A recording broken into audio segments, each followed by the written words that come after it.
Magandang araw sa inyong lahat at maraming salamat Panginoon sa araw na ito.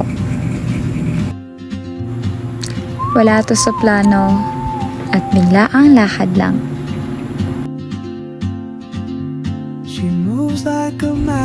Napag-isipan ko lang na masarap pumunta sa isang lugar na tahimik at sigurado akong matutuwa rin ang mga bata. At ika nga ni Jeong, hindi importante kung saan ka mapadpad, basta magkakasama kayong masaya. Minsan sa buhay, kailangan din natin magpahinga. Hindi natin kailangan gumastos ng malaki o maging magara. Kahit sa simpleng paraan lang, basta kasama ang pamilya ay sapat na.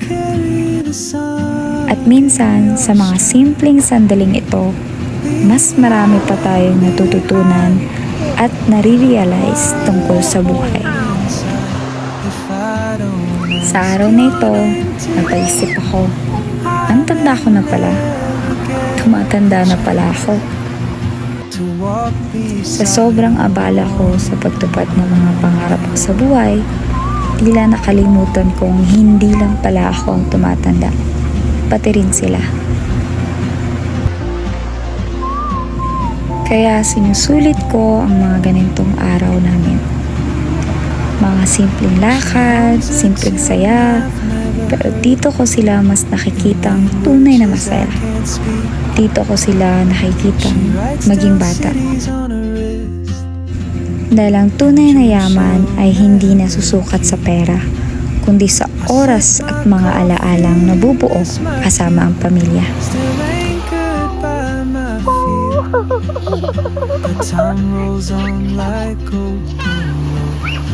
Kaya sulitin natin ang bawat sandaling kasama natin sila.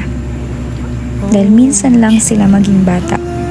Maging makulit, maging maingay, maging magulo, at mapuno ng ngiti ang kanilang mga labi. Darating ang panahon na mamimiss natin ang mga ngiting iyon.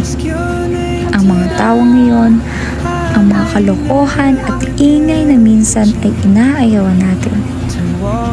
At alam kong darating din ang mga araw na yon.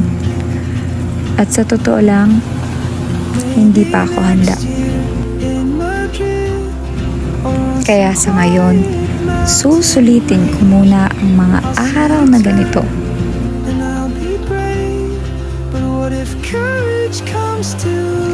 Hindi man kami perpektong pamilya at hindi man ako perpektong magulang. Alam ko sa sarili ko kung gaano ko kamahal ang mga anak ko at kung gaano ko kagustuhang maibigay sa kanila ang buhay na nararapat para sa kanila.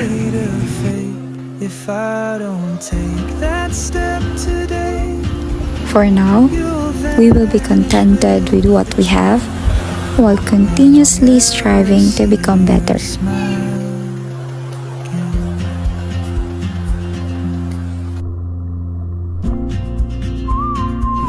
Naway mabuhay tayong lahat ng matiwasay at maraming salamat sa panonood.